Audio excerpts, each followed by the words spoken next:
Welcome to this week's edition of the Weekly Traveler. I'm Steve Glenn. I'm Paul Glenn. Hey, we're coming to you today from Alaska. We just pulled into port and into Sitka, Alaska, on our way of a 7-day cruise of Alaska on Seabourn Cruise Lines, a luxury cruise line. Paul and I brought our families up here to the good old north of Alaska.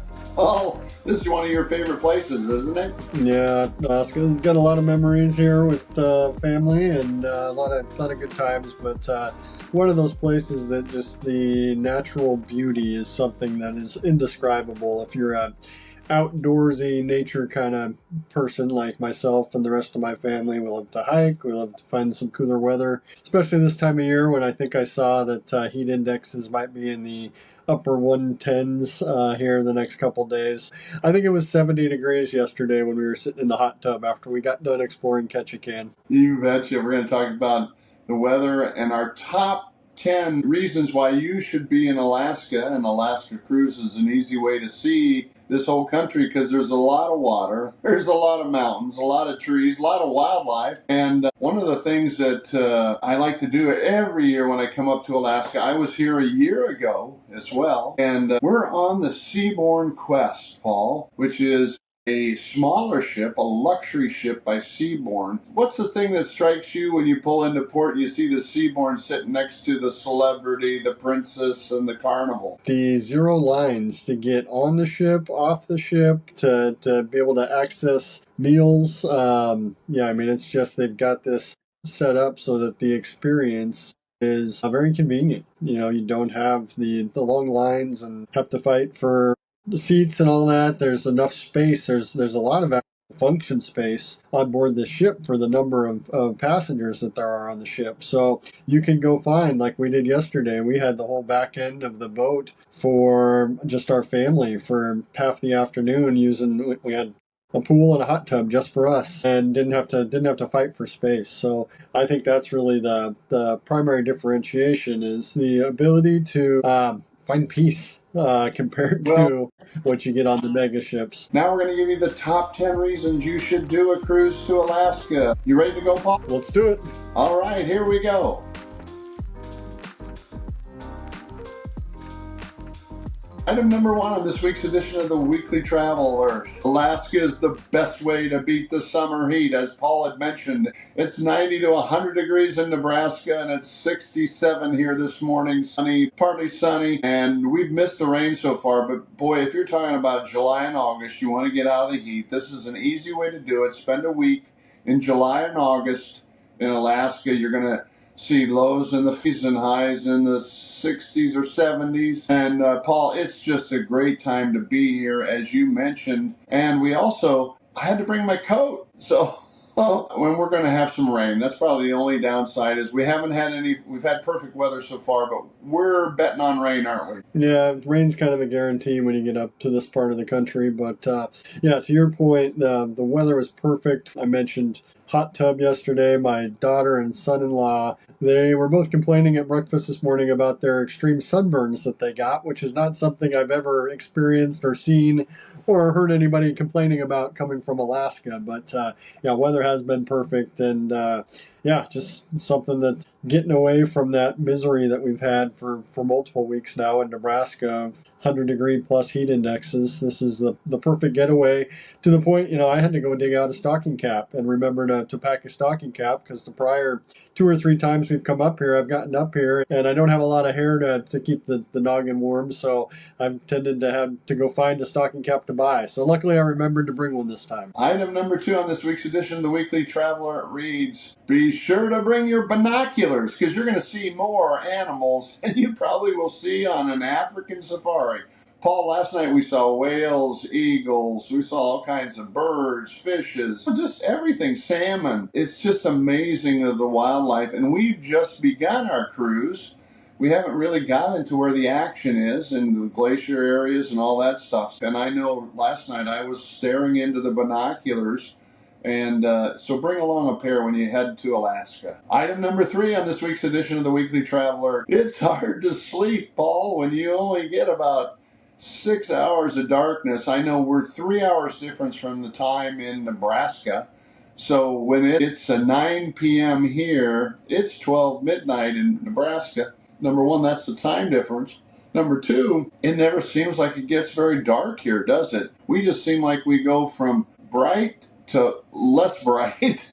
And I'm not sure I sense the full darkness that you feel when we're back home. What do you say, Paul? Yeah, my whole key is that you make sure that you shut the blinds as tightly as possible, just so that you can kind of get that feeling. I'm traveling with a 10-year-old, so it's just she and I that are doing this thing. So luckily, that's my excuse to get into bed at a decent hour. So we'll tend to get down at 9 and try to be quiet. But as long as I pull the blinds tight, luckily these cruise lines understand that. And I go back to probably 15 years ago when we did our Russian cruise over to Russia in the summer, and it literally was light out 23 hours of the day where we were located. And yeah, when you're out and about and don't have the ability to drown out that light from outside, it's tough to figure out what time of day it is, and your body just will keep you going. So you kind of got to be sensitive to managing yourself and managing the light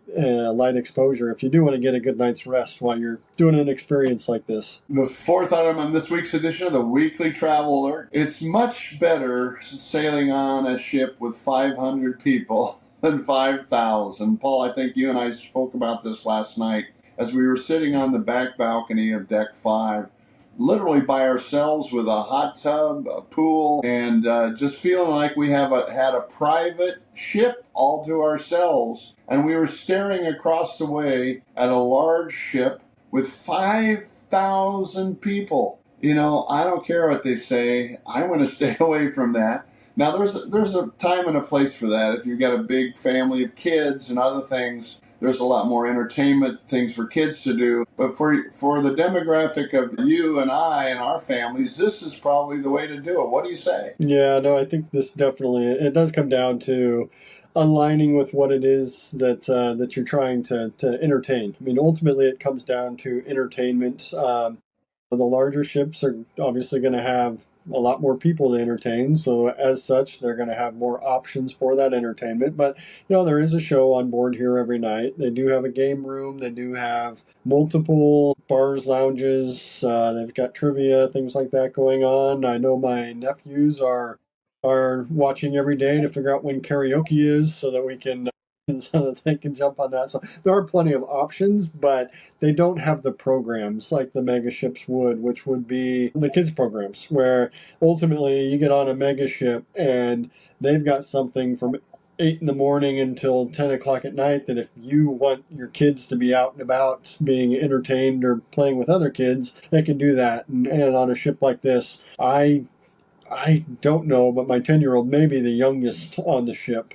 So there aren't programs and things for youth like that. So I think that's probably the primary difference. But to that, my feeling would be that the experience and the ability to have the family time, the ability to have conversations, I think that's really what it comes down to. Is the mega ships are good entertainment. This is a little more intimate and allows for the experience to be something that'll make more deep memories as far as what the family's going to tell. I know right now as we're taping, my younger daughter's off with my older daughter and her husband, and so just them being able to go out and explore and bond and do those things is a little more forced because the limited amount of entertainment options that are provided by the cruise ship themselves. Item number 5 on this week's edition of the Weekly Traveler. If you're going to see Alaska, and you're probably going to have this on your bucket list and do it once in your life, you've got to extend your trip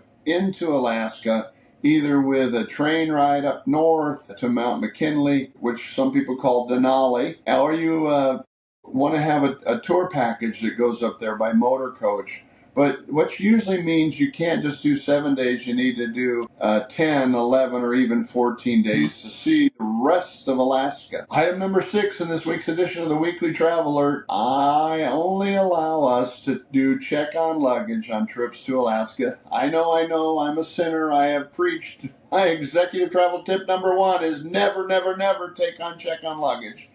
But my wife said, if we're going to go into the cold, I need my cold jacket, I need sweaters, I need sweatshirts.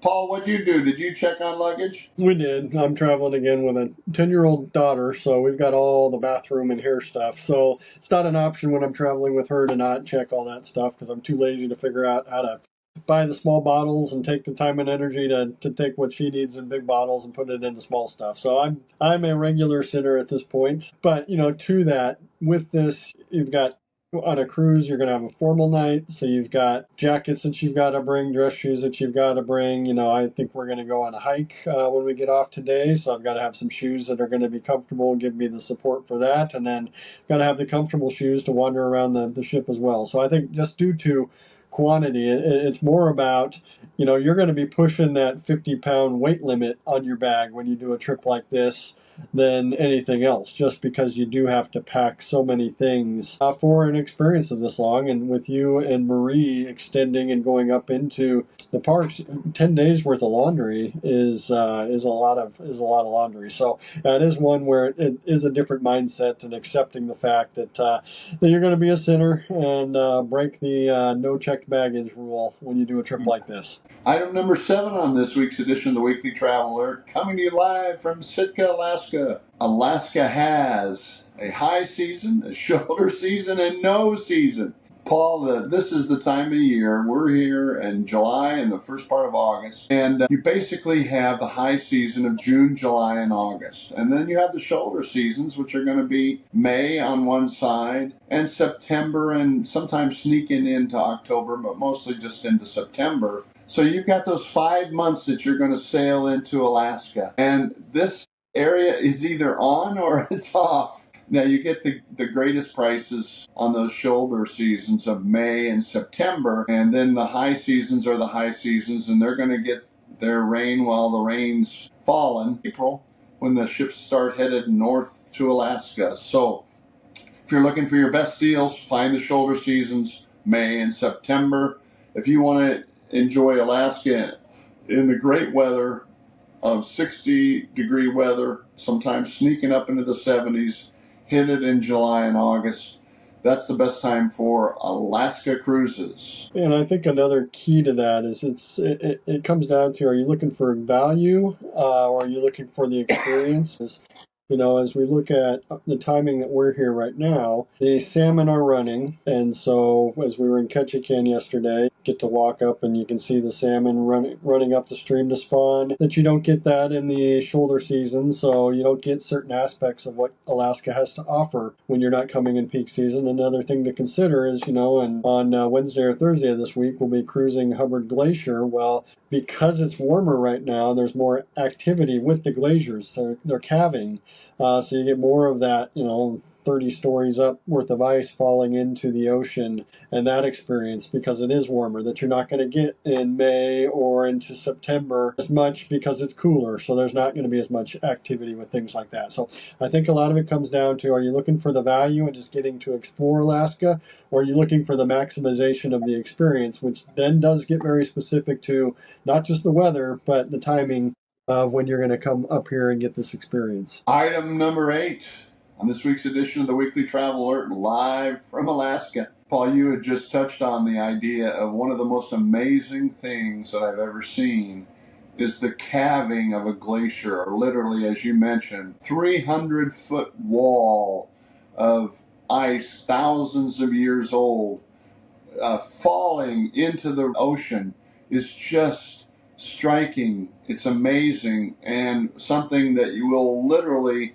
take your breath away. Yeah, it's awe-inspiring, and it's incomparable until you've experienced it yourself, which is one of those things. I think Alaska is one of the places if you're going to come up here, you got to make sure you get a veranda with your suite, so you can get out and experience it in the privacy of your own space. But it's something when that breaks off, it's like thunder. The sounds, it hits all the senses, and then you've got these huge pieces of ice that are floating out to sea that have been parts of the glacier that have calved prior, and sometimes you'll get the seals that are resting up on those pieces of ice that are floating out to sea. And so, again, going back to the nature and all those things, it's just Alaska in itself is something that until you get to experience it for yourself, you can't comprehend the glory that it has to offer. Item number 9 on this week's edition of the Weekly Travel Alert. Paul, you keep stealing my thunder, because number 9 is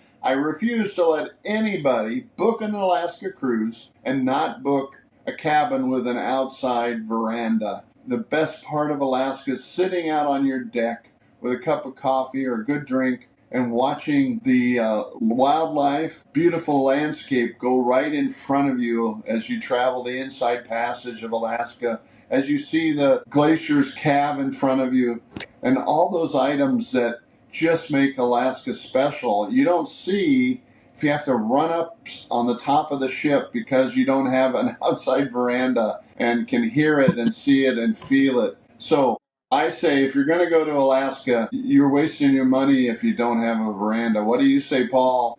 I agree, since I already put it out there. So yeah, no, that's one where it's all about the nature experience, and that's a differentiation between Alaska and most other cruises that you go on. Most cruises, if you're in the Caribbean or even in Europe, it's about the destinations and getting off and getting the culture and the history and all those, or the sun and fun, whatever it may be. Whereas Alaska, the experience is actually just as much on board the ship while you're sailing and getting the exposure to nature at its finest. So definitely the veranda is something you want to make sure that you're invested in so that you can maximize your investment in coming up here. All right, Paul, that segues into number 10 on this week's edition of the Weekly Traveler. Inspiration. That has to be the word when you come to Alaska on an Alaska cruise. You had mentioned it several times, Paul. It's just awe-inspiring. It's inspirational. You come here and you realize if you can't understand there's a God after coming to Alaska,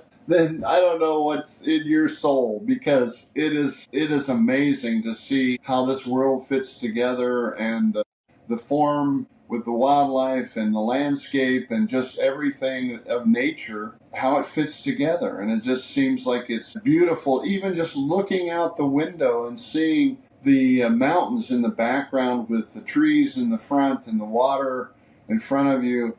And then the sunset last night overlooking the water as we were looking for whales. You just have to pause and think, how can this be so beautiful? So we're here coming to you from Alaska. I'd like to thank you for joining us this week. Please like, subscribe, share, and add any comments or feedback on topics that would be of interest for future episodes. Thank you for joining us. We'll see you next week.